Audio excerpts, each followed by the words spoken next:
Hey team, welcome to episode 73 of Transition Talk, where we talk about dental transitions and how to navigate the sometimes messy path to practice ownership. Buyers, this episode is for you. Of course, no one wants to overpay for a practice, but is there ever a time that you should? We get this question all the time. And in this episode, we're going to look at 3 practices. We're going to discuss the numbers, the circumstances, tell their stories, and figure out if they are worth the price. Worth is in air quotes if you can't see that. Maybe the practice is not as great as it seems, or maybe it's incredibly better than you thought. We'll take a deep dive in and find out when it's worth it and when it isn't. But before we get into that, Mr. Loretto, you're looking mighty tan today. I am tan and maybe got a little peel. The Mexican sun, man, it's not playing around. It was like a cloudy day. I put no lotion on nothing. I'm just kind of like hanging out the umbrella. Like, I'm not supposed to get, burnt. And man, it backfire. Yeah, it's like 80 degrees and just cloudy. And yeah,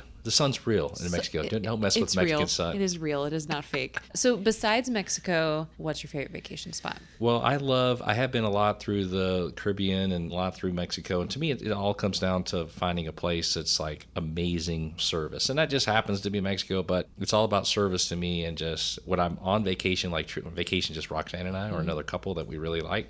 Not with kids. Okay, those are family trips. Family trips. Yeah.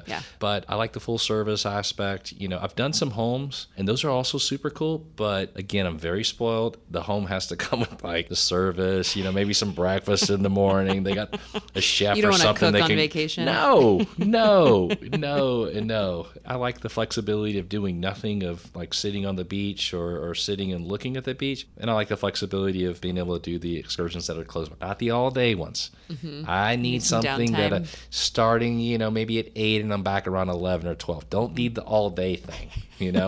I get a little anxious and bored by it. So what about you? What's your vacation spot? Something you can share with us? So I love lakes. Yeah. But I think that's like the stage of life I'm in, like with kids. Like for me, like a house is better than a hotel because then I can have like all our stuff. Definitely. And I'm always willing to overpay for whatever house because I need it to be like close. I need it to have amenities. I need it to have enough space. I need it to have like a nice furniture. Like I'm not trying to like cut quarters on amenities, but I do like a good lake. If it's just Chris and I mean like beach. Like we're very much like do nothing vacation folks. Like I want to be a more adventurous vacationer, but then like booze and doing nothing always kind of get in the way of just being adventurous. So, but then that like both of us hit on this too, which is like an interesting component. Like sounds like you're willing to overpay for your hotel or like where you're going. Have you ever overpaid and like been like, oh, this was a disappointment? I'm trying to think about that. I went to St. Lucia recently. I felt I overpaid there. On everything? I know my friends aren't listening that invited, so it's not going to offend them. But yeah, it was just over the top. Just the flights, the hotel. I have high expectations. Yeah. It's funny is when I travel for business, I really don't give a crap. Yeah. It could be at this hotel. I don't need any private this or that. I don't care where I eat. I'm so low maintenance. But in those 4 or 5 times a year that I'm truly going for me, I'm as high maintenance of a traveler. It's ridiculous. I'm like, this coffee sucks. I need it to be perfect. I am hard to please. So once I find my good spots, man, I am. We've only had a couple of times. Like we went to Denver, just Chris and I, for like an A&M game, and he likes really nice hotels. So we booked this like hotel and didn't do a ton of research, just like booked it. We literally showed up and we could have been in New York. Like I think I could have like reached out and like touched both walls. And I was like, what did we spend for this room? Yeah. I was so annoyed. But that was like the non-research of that was like the frustrating part. And that surprised me because Chris is about as bougie as it gets. He is bougie. I need to actually probably be sending him places where I'm going and to make sure he puts a stamp of approval on it. Yeah, Lila is following in his footsteps. Is that right? Yeah. So like they're contending for bougiest. Yeah. So that's true. Overpay, girl. Let's buy some stuff. So that clearly segues in. It's different, very different from a dental purchase, not as long time commitment. But I think it all comes down to that same question. Like, is it worth it? And the question of is it worth it can be different for every person, right? Like some people overspend on food, some people on the amenities. Same with the practice, right? Like what are you willing to overpay on? We've worked with clients who have said, I know this is priced high, but this is where I want to be and this is the only option. And so I'm happy to overpay. But we get that question all the time. And I think these rules of thumb, like percentage of collections and number of times earnings and EBITDA and all those things have, I think, brought that to the forefront. So I think we get numbers stuck in our head without looking big picture. Clearly what our role is here at NDP is to help you see that big picture. But I think it would be helpful to go through like 3 examples and then let's just chat about them. So I'm going to start with something that is, we told someone to overpay and it was very worth it. And I don't think they even like were very argumentative that it wasn't worth it, but I think it's a very good example that we will get people who will get this practice I'm about to detail and they'll be like, but the price is so high. I can't even look at that. So let me give you the stats and I want you to take over. So ortho practice, Oklahoma, so not like California or Texas, but like so decent in an urban area of Oklahoma. Collections were about 2.2. Price was about 2.6, so already kind of seeming a little high. Production was slightly higher at like 2.4, so like still kind of growing, kind of thriving, kind of ortho practice. Seller did want to work back, but it net about 1.4. So it did about 2.2, netting about 1.4. So talk me through some other parameters of this particular client. Yeah, so this guy came up to me many years ago and basically very stoic, kind of explained the situation and didn't want to show his hand as far as good or bad or ugly, but basically told me the numbers and said, what would you do it? I was like, well, there's a lot more that I'd want to ask you, but high level, here's what I just heard. It does 2.2, and I know that you're currently making about 4 to 450. I know that you're telling me that you can do 500 starts, so I know that you can do this level of work. The business you said was making 1.4 and the price was 2.6. Now, in general, that is really overpaying. That's like 120% of collections, which is just absolutely unheard of. But in this example, I looked at him and said, I mean, it's a no-brainer. And the reason is that if you were to finance $2.6 million, you'd have a debt payment of $300,000. $300,000 minus the 1.4 that it currently nets is 1.3. You currently go to work, you're doing 500 starts, you're doing whatever, 70,000 a doctor, you're checking 2 hygienists, whatever that circumstances is, like doing 6 root canals a day, whatever that situation is, if you can all of a sudden replace it with, well, I do the exact same thing, now I own, and I go from $400,000 income to 1.1 after debt, I'm going to look at you and say, this is a good deal. Now, it's very unusual that we're going to overpay for it, and there was some huge obstacles that we had to overcome. Number one is lending, because a bank is not going to lend that amount of money, and it's a lot higher risk when they're doing $2 million loans versus like $800,000 loans. So there were some huge obstacles that we needed to overcome. This seller was so ridiculous, he went to a broker and basically said, well, the broker actually came to him and said, you want to sell your practice? And he said, well, sure. You get me $2.6 million for it. You pay me $2,500 per diem. You find me a buyer that wants to lease the building for $10,000 a month, and I'll sell it. And of course, the broker posted it, and of course, interested buyers kind of popped on it, but there was too many barriers, mainly lending, for all of the buyers. So this particular person actually had some family connections and family money and was able to leverage that to make this purchase. But this is absolutely a case that, I'm going to overpay unless you've got a better deal for me. When the answer is I don't have a better deal and I'm just going to remain the associate, that's not good enough for me. Mm-hmm. So funny. I just thought of something. So we have another client we're not currently working with, but I've just kept in touch with. And similar thing. It was like, hey, I'm actually interested in selling my practice, but here are the things that I need in order to make this happen. Yeah. And it doesn't work for all buyers. You know what I mean? Like certain buyers are going to be like, I don't want this particular person wants to work back for 3 or 4 years. And it's really not a 2-doctor practice. But for the right person, right? Like maybe the female who just graduated is going to have their first kid and needs some support and isn't ready for ownership and wants mentorship. Like you should always look at like, what am I making now and what is my opportunity? And like, think ahead. Don't think in the next year or just look at the price and be like, this doesn't make sense. Like whole picture. Mm-hmm. Is this where you want to be and what do you want to do and where do you see yourself? And so it's nice when you can get those people, or alternatively, nice when you get someone who just says, I physically can't get past that and I'm going to move on. Yeah. You know what I mean? Like you do you, worth it is different. But in this case, like financially, numbers and your ability to do the work, like this makes sense all day long. I can't tell you how many sellers all of a sudden just names and names are popping in my head that the seller said the same thing. I've got this buyer. I don't really want to sell, don't need to sell, but I've been talking to him or her, and over a 3 to 4 year period, this is what I'd like to do. I don't need to value the business. This is what I want. I've agreed to it. They've agreed to it. Can you help me?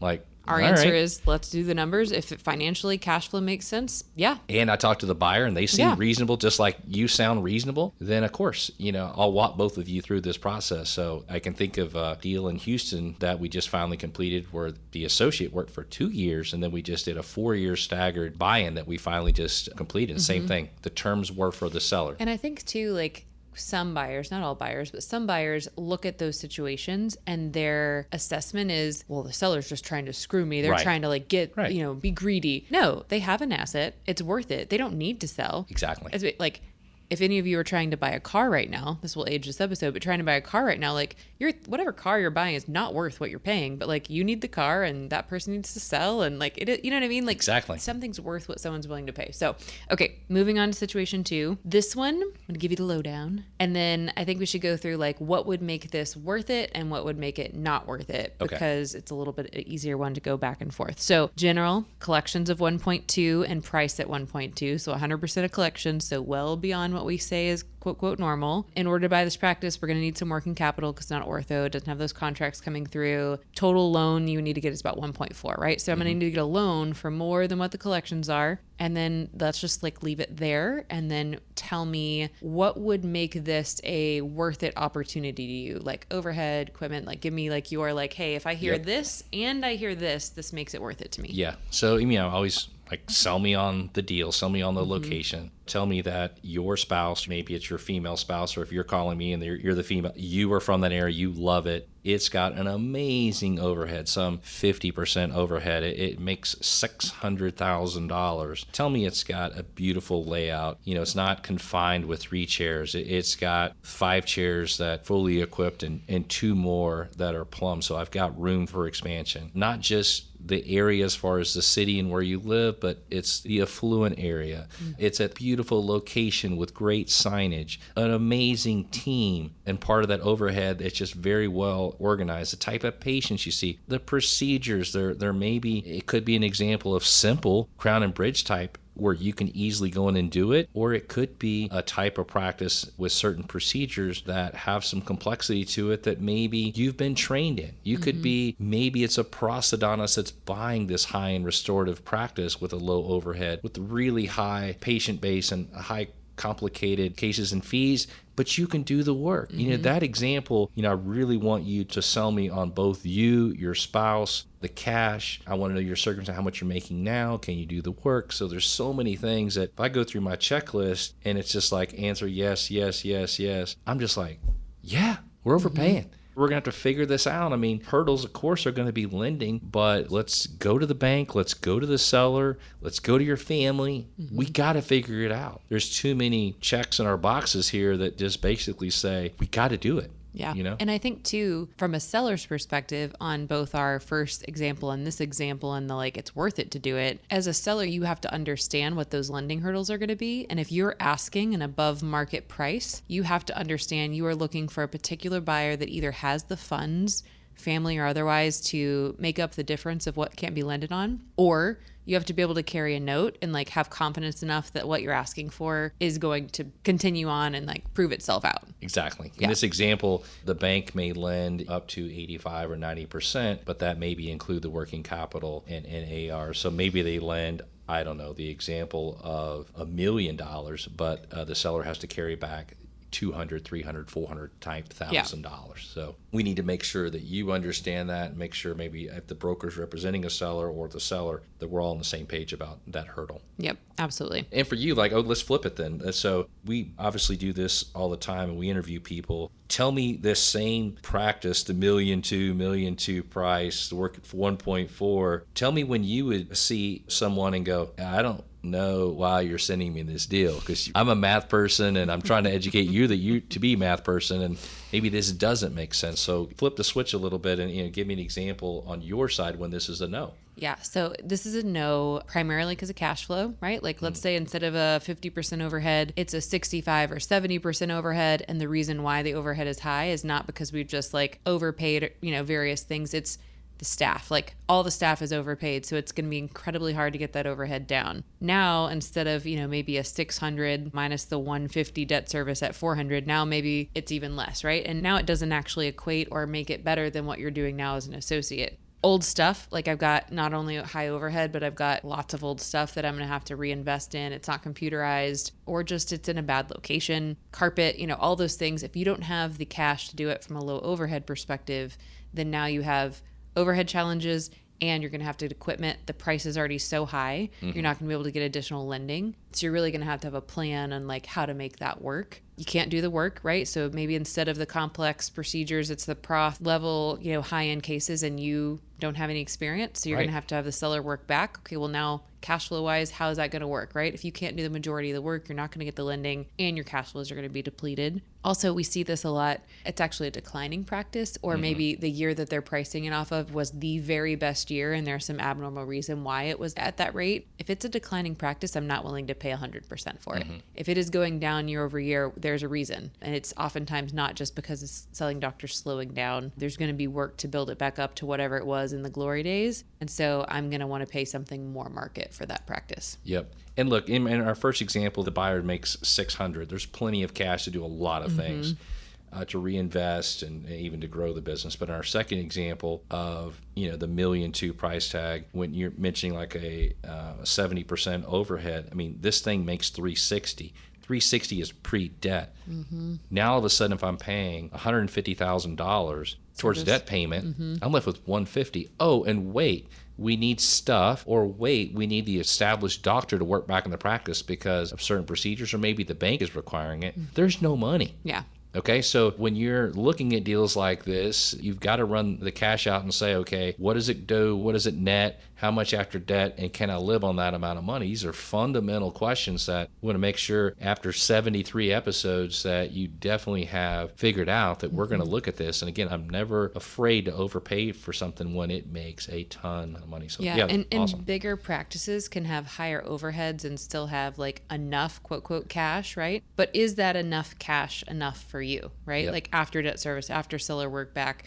Smaller practices, it's going to be harder for that cash flow to work simply because your pie is smaller, right? And so it's like you're going to have, we might be still willing to overpay for that smaller practice with a slightly higher overhead, but you're going to have another plan for like, what am I going to do to either make it bigger or bridge the gap of what we need personally? Because that's something you and I can't opine on what you need personally or what your spouse makes or, what your lifestyle is, right? Like you got to buy this thing that's going to funnel the rest of your world and trajectory and cash flows and budgets. And so like you have to have a good handle on that before we can tell you like, is this cash flow enough? We can tell you. And that's why we use what you make now as the best judge, because you're already living on what you make now. Yep. And so is the delta between what you make now better or is it worse? But that's okay because you're going to be able to get there soon, or you have another source that can help you get there. And one more comment too about when you're looking at these practices, and the primary reason that this practice overhead is out of line in your example was staff.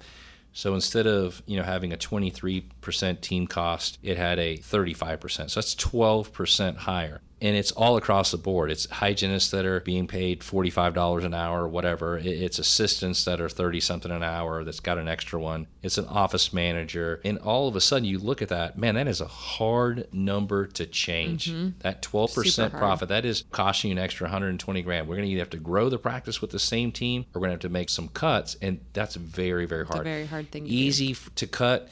Maybe the supply bill from 8 to 5, easy to cut the lab bill from 9 to this, easy to cut these 3 or 4 things and to get that overhead down and the other areas of direct and fixed costs down. But man, that team cost is a hurdle, or an amazing thing that you're buying when the team cost is in line, like in my first example with the 50% overhead. More than likely that example, the team is probably in the low 20s, which is fantastic. It's a well-oiled machine that's working. And you have more leverage when you buy and yours like this year, when staff costs are going up and you're Yep. nervous about losing people, you have the leverage and the ability to increase it. And yeah, your overhead's going to go up, but like you have the percentage points to give Yep. if you need to do that. I make 600 grand. I'm a lot more generous at 600 grand than 300 grand. And after that, 150. 150, I'm Yeah. stressed. Very, Yeah. very stressed. 100%. Okay. Third example, we'll go specialty this round.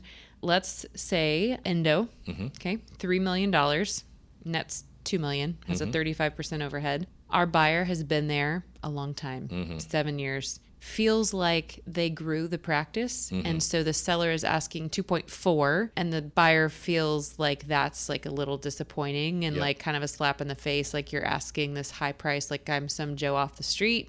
I helped grow this. Like, I'm not sure, is it worth me doing this, or should I just leave and like go do my own thing and build this up again? Because I clearly did it the first time. Yeah, so many stories just rolled through my head. So many people that call me in this situation, 7, 8, 9 years, the associate, they grew it, they're specialized.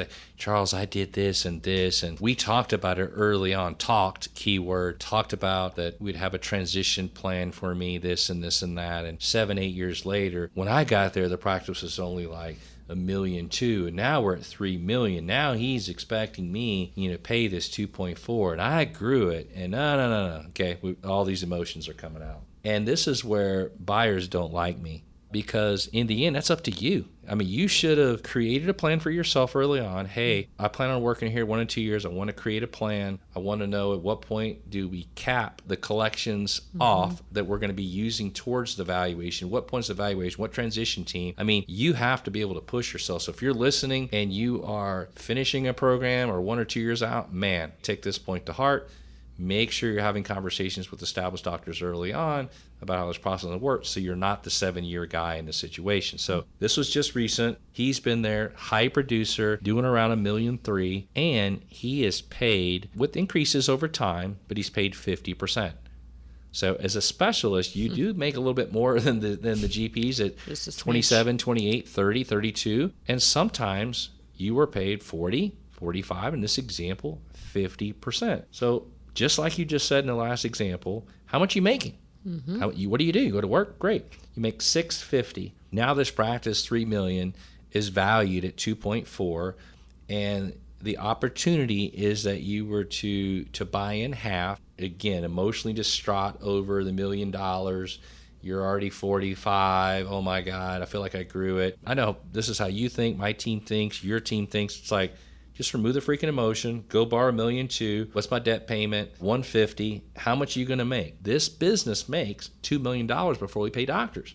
So half of $2 million, if you're not a math major, is $1 million. Okay? That is correct. And $1 million minus $150 is $850. And you just got through telling me you're making $600. So even if you make $700, a little bit more, remember, you're owning because now you have equity. You're owning because you have the ability to start tax planning, pension planning. This guy's issue is there's zero tax planning as an employee for $600,000. Zero. Okay? So he's just making money and paying taxes.